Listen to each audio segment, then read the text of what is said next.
Hi, I'm Sean Elkins. I'm a science consultant with the Kentucky Department of Education, and I'm doing a TED Talk about speed bumps on the road to NGSS. So let's start with the cautionary tale. There was a fellow, a rather large fellow, who was driving down this twisty mountain road, and as he came to a curve, a lady came around the curve in the other direction, and she leaned out the window and she yelled, "Pig!" Well, instantly offended, this rather large fellow stuck his head back out the window and he yelled, "Heifer!" And so he kept on zipping around the curve and ran into a pig. And so, in a TED Talk, there's really not time to talk about the entire configuration of the Next Generation Science Standards, or now Kentucky's Core Academic Standards for Science. So what I thought I would do is take the time to metaphorically yell pig by giving some cautions about things that might be speed bumps along the way to implementation, because the pig didn't realize he was a speed bump as well. So let's think about some things that are speed bumps. First of all, never forget that old dullness can trump new standards. And what I mean by that is, even though there are new standards, standards are just words on paper. And words on paper only mean as much as how well they're implemented in the classroom. And so just reading a new set of standards doesn't automatically mean that folks are going to do best practice in terms of classroom instruction. So let's take a look at an example. This example is one from 5th grade that says, support an argument that plants get the materials they need for growth chiefly from air and water. That's a sort of an obvious but important point for kids to understand how plants come into being and how they add matter to themselves. So let's think about some possible ways a teacher could teach this standard. So first of all, this is a fairly typical approach of reading some stuff, doing some worksheets, maybe have a literacy connection by writing an argumentative passage, and then of course always answer an open response question. And at the end of that, having done mostly paper and pencil work, the students would then sort of take it on faith that, that plants do in fact get most of their mass from the air and the water. Now, on the other hand, let's take a look at a different lesson plan that's relatively the same. Students are still asked to read some stuff. Hopefully it's good stuff that really is related to the standard. The difference is the teacher then asks them to actually grow some plants and then measure the mass of the soil before and after the plants grow. You could probably do that with something like Wisconsin fast plants. It won't take all that long. And this is something we as adults sort of instinctively know, that you don't have to refill the soil in your potted plants ever so often because they're not actually consuming the soil. So you can grow a plant, take it out of the soil, measure it, measure the mass of the soil, and determine that you didn't lose any dirt, but you have a lot more mass of the plant.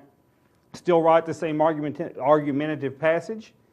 The only difference is this time the student will really have proved it to themselves that that's what happens, as opposed to taking it on faith. Now here's the problem, or here's the speed bump. That first lesson plan is technically acceptable as a lesson plan to teach the standard, but only technically, in the same sort of way that that lunchroom favorite of pizza and corn is technically a balanced meal. Just because it technically meets the standard doesn't necessarily mean it's the best possible practice. So the old dullness can still trump the intent of the new standards. Let's take a look at one at a different grade. Let's take a look at this one from high school that's about communicating scientific and technical knowledge about why molecular level structure is important for the functioning of design materials. Now this is a standard that integrates engineering because of the idea of the design materials. Someone designs those materials.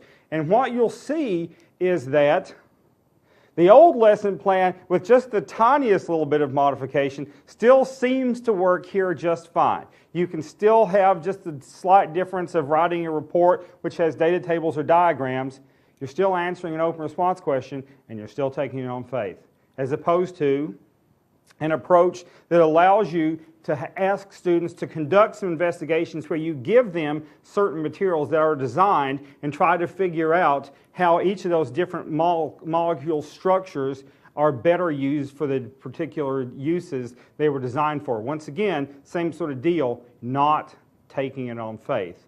So that's the whole thing to worry about, the first thing to worry about. Something else to worry about is the architecture of the Next Generation Science Standards. The way these standards are configured, they're not just content standards.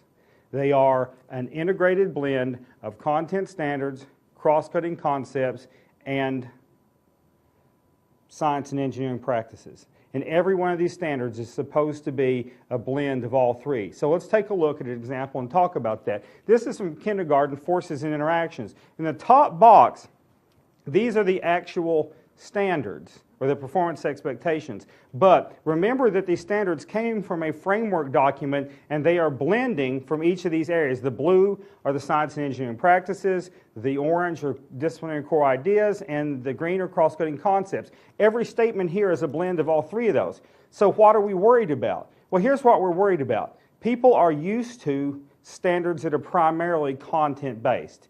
And so our fear, a potential speed bump, is that people will actually see them like this, where people will just concentrate on the disciplinary core ideas or just the content, and they won't even think about those cross-cutting concepts or the science and engineering practices. And that's a real problem, especially when you consider that when we design a new assessment for these standards, that assessment is going to measure how well students know not just the disciplinary core ideas, but also the cross-cutting concepts and the science and engineering practices.